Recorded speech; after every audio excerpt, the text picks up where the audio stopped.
This is episode 32 of Hoops Forum, a production of Radius Athletics and a quick timeout podcast. With the season quickly approaching, we're going to dig into some particular details of some of the systems that we've addressed here in the past. And today we're going to talk about the Syracuse 2-3 zone defense. Before we get going on that, a big thanks to our sponsors at 323 Sports. Basketball season just around the corner. If there's anything that you need, whether that's basketballs, scorebooks, anything really, 323 Sports can get those to you on time and at a great price. To find out more, visit 323sports.com, or you can contact a rep at sales@323sports.com. They'll be sure to do it right for your sports program. Talking today, like we said, about zones, and we actually have a presentation we're going to show you and some film with this. Randy, you've done a little bit of research on this and have some articles that will point to people at the end. But just in general, why would people be interested in the Syracuse zone defense and looking at that for an option rather than just like your traditional 2-3 zone?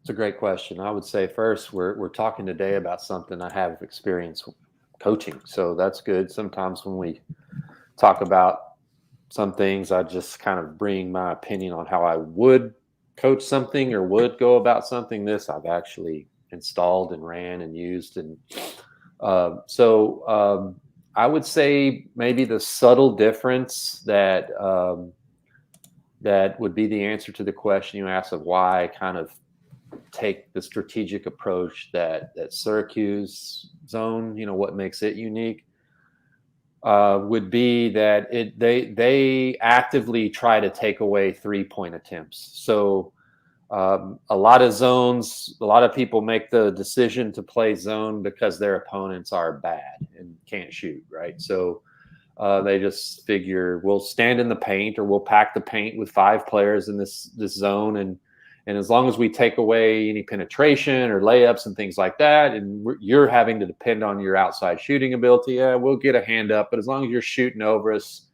we believe that you can't make enough threes to beat us. So, Jim Boeheim has said we don't play this zone because our opponents can't shoot. We play it because they can, and they actively seek to take away 3-point attempts with this zone, and it has a lot of characteristics of pack line, which we talked about, which we did a whole month of talking about, and so there's some elements there, but there's also this idea of you shoot 40% from 3 against man-to-man.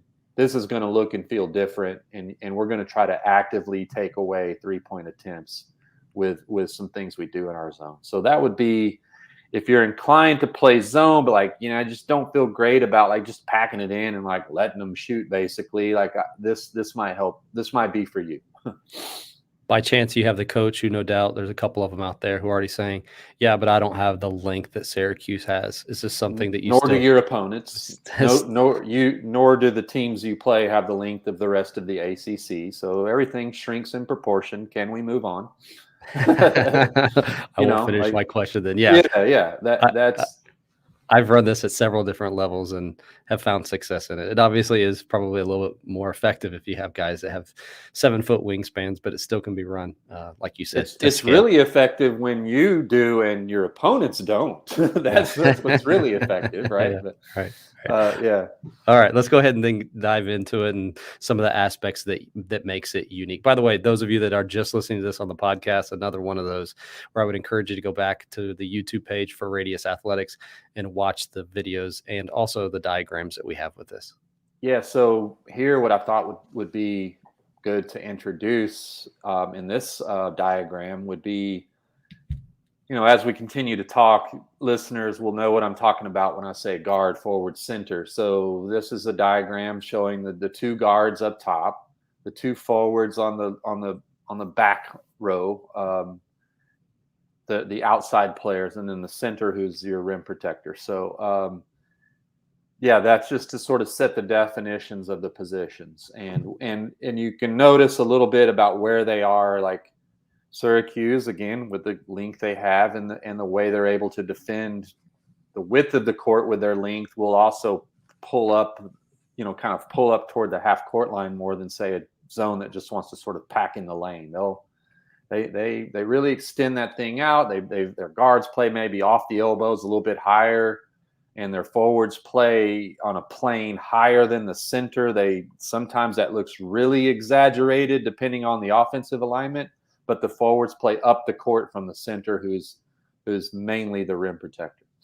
And it's more than just the positioning that makes this unique. For those that think, 2-3 zone, what's the big deal? They just put their forwards up a little bit.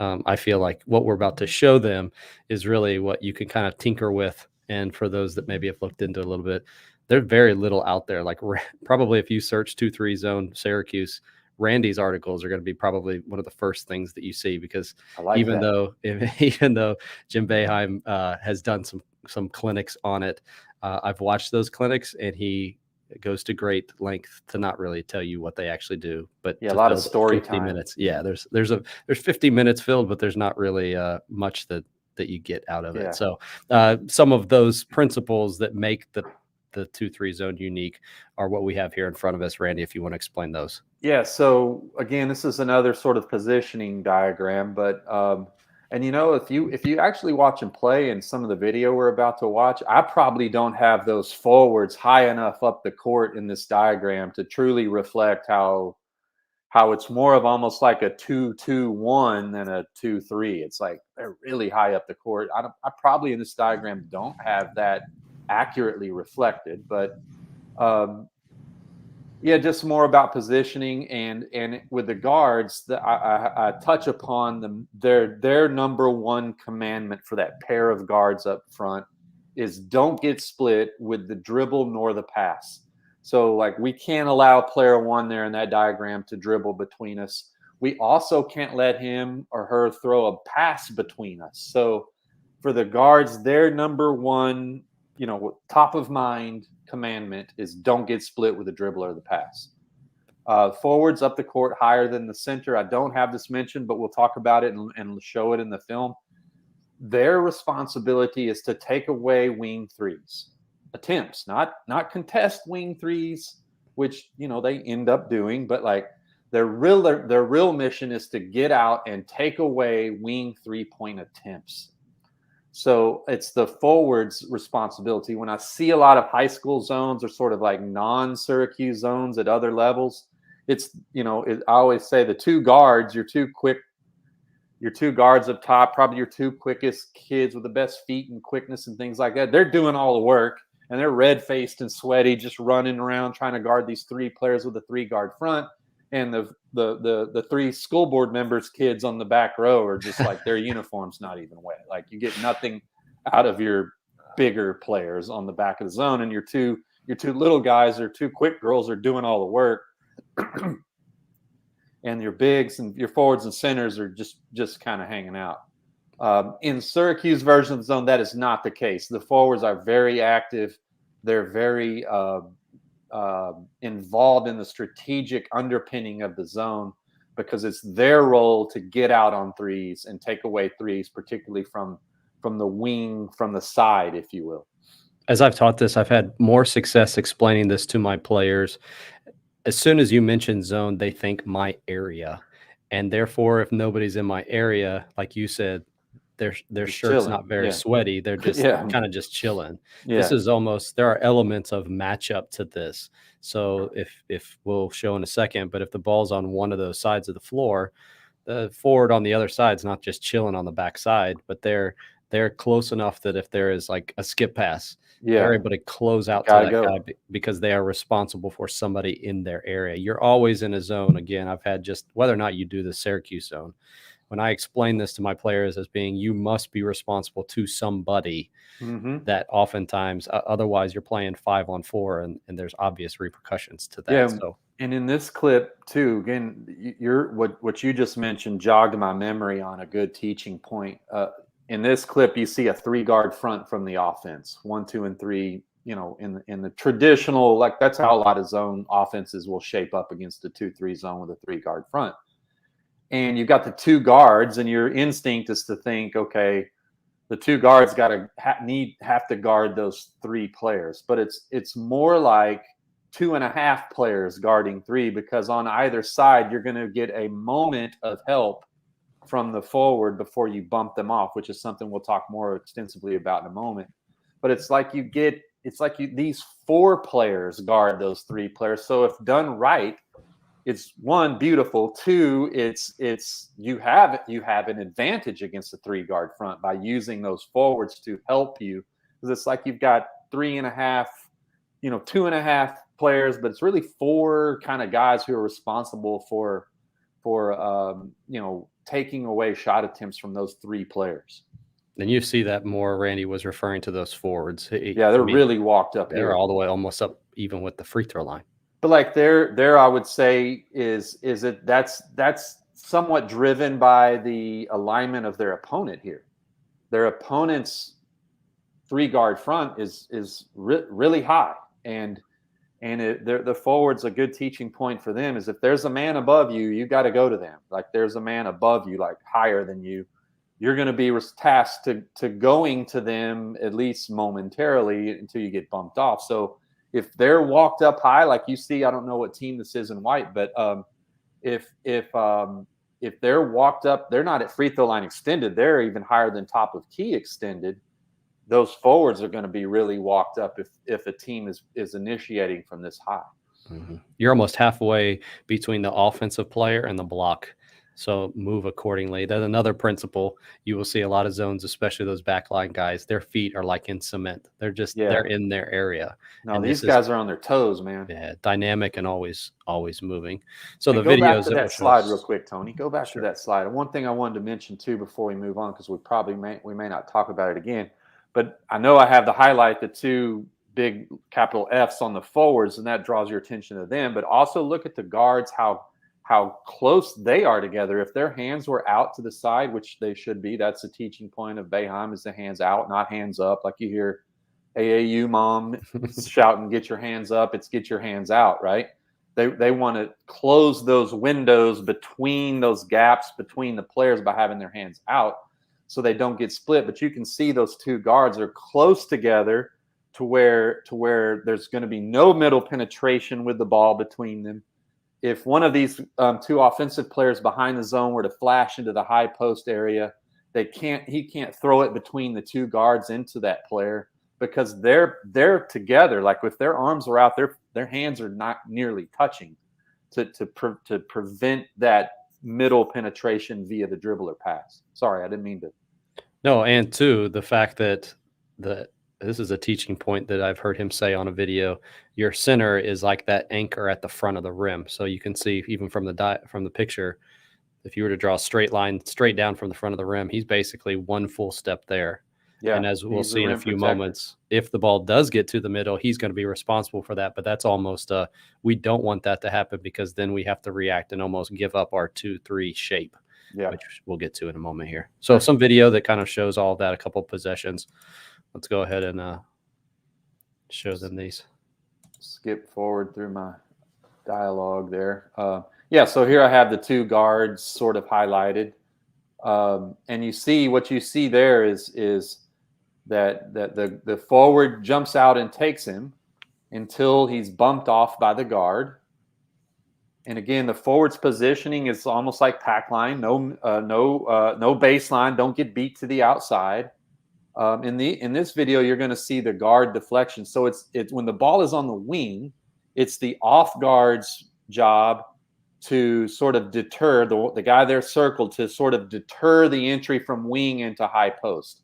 I want him to face the ball and feel the high post with his inside hand. So face and feel. Face the ball like he's doing there. Get that left hand out and feel that high post. The center squeezing it with his right hand. You see the bump there. They finally slip it in, and when they do, he's facing and feeling and has that hand free to deflect the high post entry, causing the turnover. Face and feel when the ball's on the side. So you see him facing the ball, feeling the high post with that inside hand. I'm talking about the off guard on the far side, and deterring that high post entry. Face and feel, get a touch. Use your hands. Your hands are your weapons. Your arms are your weapons. They're out and they're active, and they're taking chances on those passes. Here they try to split them with the pass, and they said, no, don't get split with the dribble or the pass, and they deflect it. Good entry there. Goes back out. They defend it with a center. And just good clip. See how his arms are out, his hands are active, and he uses his hands as a weapon. This is an example. I will concede that Syracuse gets to recruit their players, and they do recruit body types like length and wingspan because they want to close these passing windows with these long arms. See, they tried to pass between the guards there, and those hands are out to the side and active to where those passing windows between the players are closed with arms, not up, because if they're up, those passing windows are open. Yeah. Out, those passing windows are closed, and you got to throw over, so we've got airtime to react. I would guess, too, most that are watching or listening to this, you're probably not as concerned with guarding with a zone a step and a half or 2 steps out past the three-point line. So this, I feel, becomes even more effective when you shrink the floor and take 1 step closer to the free throw line, and now you're doing what you just saw. Now it really does give that feel to the offense, like there's not much space for us either to pass into or to drive into. And the offenses most of the time at lower levels will oblige and go ahead and stand with their tippy toes on the three-point line, so even more condensed becomes the space. Right. All right, here's the principle that you've addressed several times, but this is one that is extremely important because this too will set up what we get to at the end, which are the traps where you can trap on the floor. But these are all predicated. You're almost kind of, with this technique, baiting them into throwing it to places where you can trap. But before we get to that, this principle of bumping. Yeah, this is sort of the what I would say is like when you watch a Syracuse game, the thing they do better than other zone teams, the thing that jumps out at you, the tactic that jumps out of you is the bumping of the forwards and the guard. So here you see, so like in a lot of the high school zones I see, you got a 3-guard front, you got X1 and X2. They truly are having to guard disadvantage 3-on-2 because those coaches like, I don't want big Johnny out there. I want him to stay near the blocks or whatever. That your 2 little guys are getting just run ragged having to guard 3 players, and if after a few ball reversals and the ball pops, they're just always off schedule or behind the ball, and they end up giving a wing 3 up. But here they're getting help from the forwards when there's quick ball movement like this reversal depicted here, 3 to 1 to 2, pop pop pop. So I can't get there. No matter how quick and athletic I am, I'm not going to outrun that pop pop pop reversal. So 3 to 1, I need at least a bit of momentary help from X4 who bumps out with their low foot up. Their commandment is if you don't get beat to the outside, just like pack line, don't get beat to the outside, no baseline. So they're approaching on the low side of the player. They sort of joust at the player with their low hand and low foot. If 2 is to drive it on that catch, they're going to drive middle right into the chest of X2, who's in route. And while he or she is in route, they're saying bump, bump, bump. They're telling X4, you've got the ball first, but I'm going to come relieve you by bumping you off. A key critical element too of what you see depicted is not only the closeout by X4 to 2, but when I'm bumped off, when I'm called off by X2, bump, bump, bump, I don't bump back in.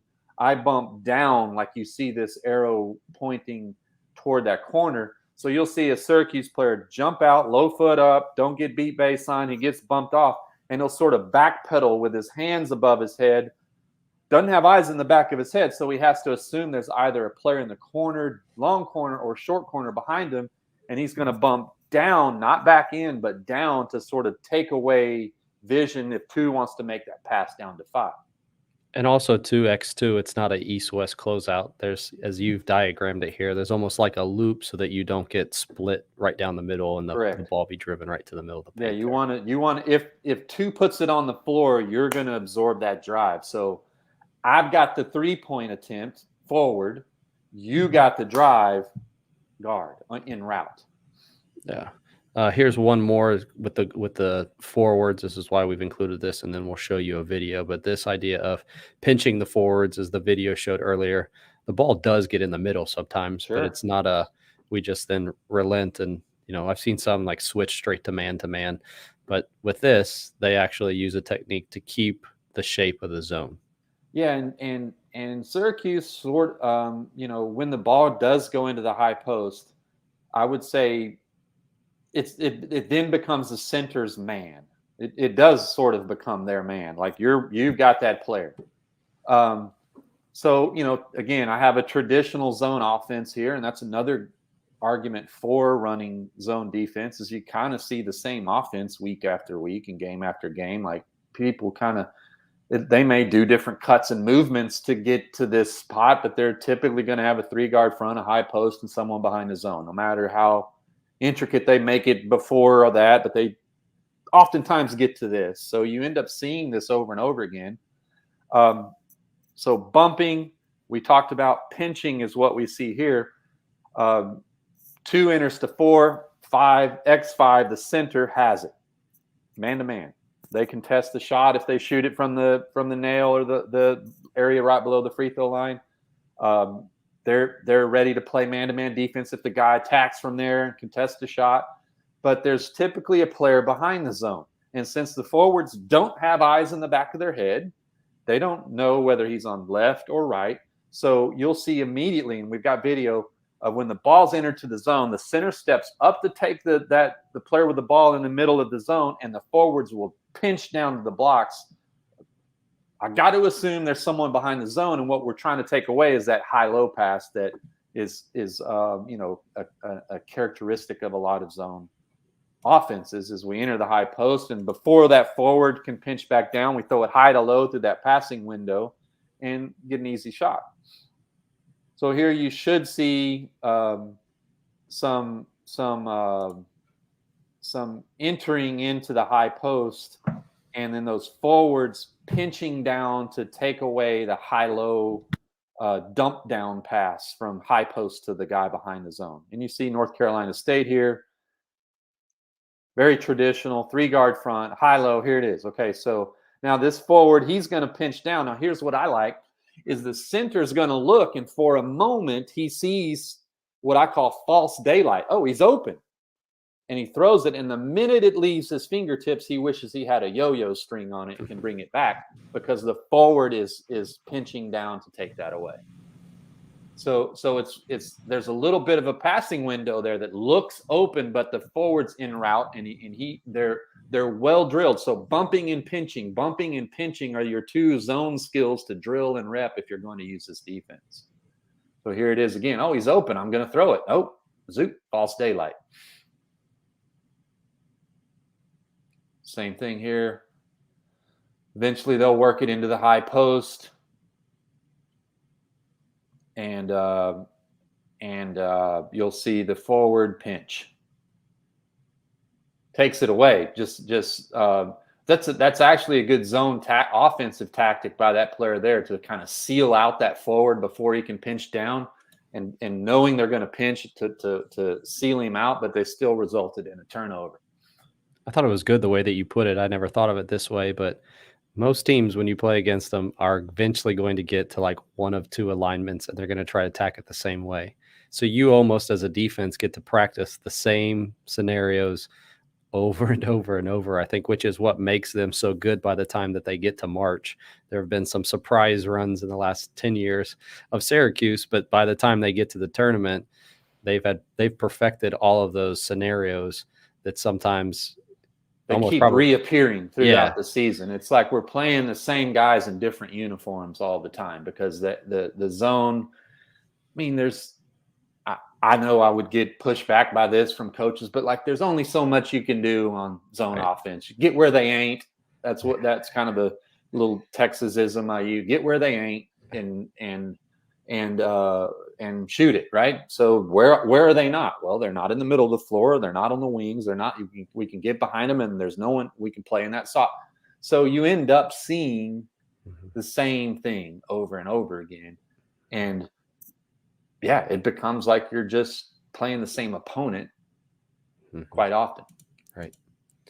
All right. This is what we were referring to before. So what if everybody's always concerned about the corners and the short corner there? What do we do when the ball gets to those soft spots? It's one of the soft spots there. So yeah, I think what jumps out at you, and like what I always get asked when I talk about this with coaches, and seeing those forwards walked up so high up the court, And like there's maybe a guy in the corner, short or long corner, who they're basically ignoring. Like their forwards are up, pushed, because the man in front of them, above them, is who they're concerned with, because they got to bump off and help the two guards. So there's space behind the zone that is a turnoff to a lot of coaches' eyeballs. But this is, again, fully concede the argument that they get to recruit to this and have players, but like that when that's, I would argue that's not advantageous space. That's not, that there is space, but it's kind of like not the greatest space. So they when the ball is put in the short corner, it's an automatic trap, very aggressive trap. They bring two guys approaching with their hands up. They close down the space on the forward, on the short corner, the forward on opposite the trap. His responsibility or her responsibility is to get to the ball side block, because inevitably a team's going to rip cut or dive someone to that block, and you're there. And I think I have all this diagram. And then we want to take away basically the easy visual outlet for the player in the trap, with a guard sort of denying like somebody who's an immediate like pass out of the trap. Mm-hmm. We talk a lot about offensive ATOs, defensive ATO that I know Syracuse uses sometimes. You might want to think about is they will trap even the corner, not just the short corner. Yeah, the deep corner. The deep corner, and like Randy said, just so that we're clear, like X2 comes over, and this is like old school man-to-man denial. I mean, you are just like fronting to X1 will go and basically front one. And a lot of, especially at your only things opens a skip, high school and junior high levels, that skip pass over the top, you're just kind of assuming that either X3 or X1 can make that recovery and get a deflection on the backside. Or the length of the trap, the two guys with their hands up who are flesh to flesh, and with the guy in the trap, he just that pass is really just not an option. The guy might as well be in China, right? Mm-hmm. Yep. All right. And in these clips, you'll see the short corner trap. You're going to see that they basically just like, yeah, there's space behind us. So what? Like, so what? Go ahead and throw it down there. So the forward's up, and you see the guy behind the zone. I have him circled. Like, look at all that room. Okay, go ahead. And you've thrown yourself into a trap, approaching with hands high, closing down the space. You see the offside forward rotating to that ball side block where someone inevitably is going to cut, and boom, got him. Let's go. So yeah, the forward's up. There's all this space behind the zone, and it's like they're almost like, go ahead. We don't care. Like, we do not care. Go ahead. Again, I mean, I've heard him say we are trying to bait them to throw it down there so that we can go trap it. Yeah, and then they know that you can rep that. You get to do it game after game against the same alignment, and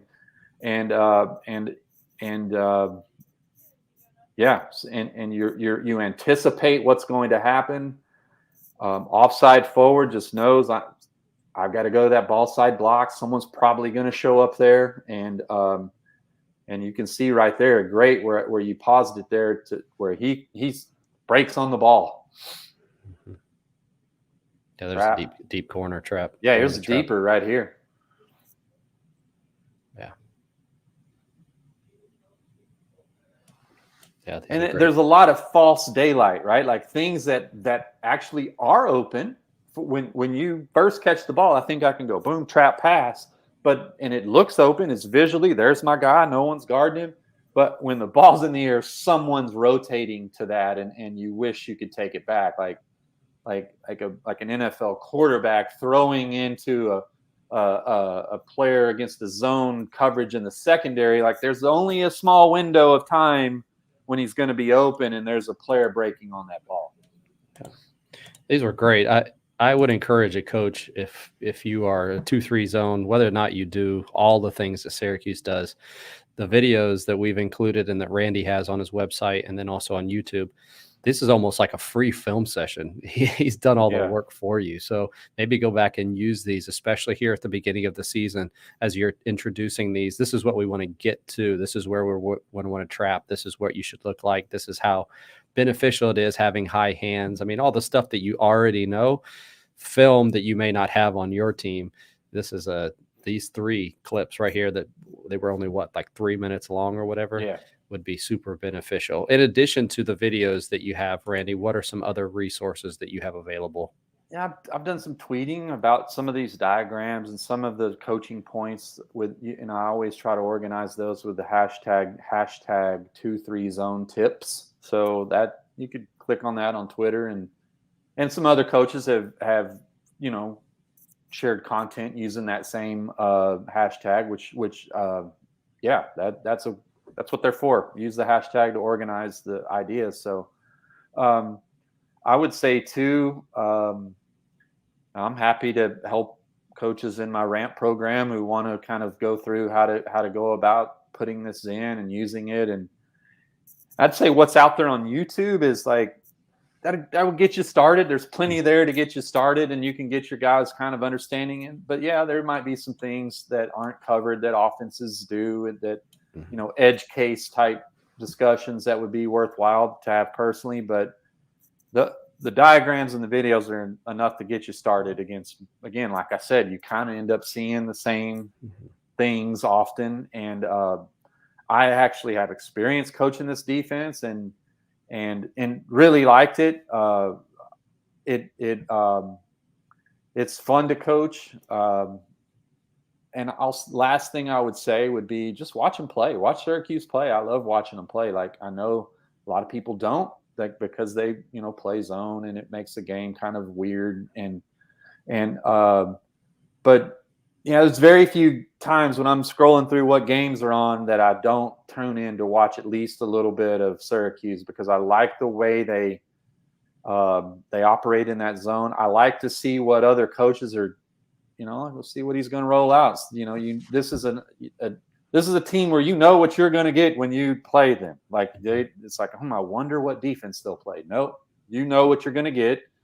So you get time to roll out your best ideas against it. And I like to watch opponents against Syracuse to see what those best ideas are. What I end up usually walking away with is there's only so many ways to attack a zone. They look just like the opponent they just played when I watched them last week. Yeah. Even if you're not going to use this as your primary defense, we've used this as like our secondary defense.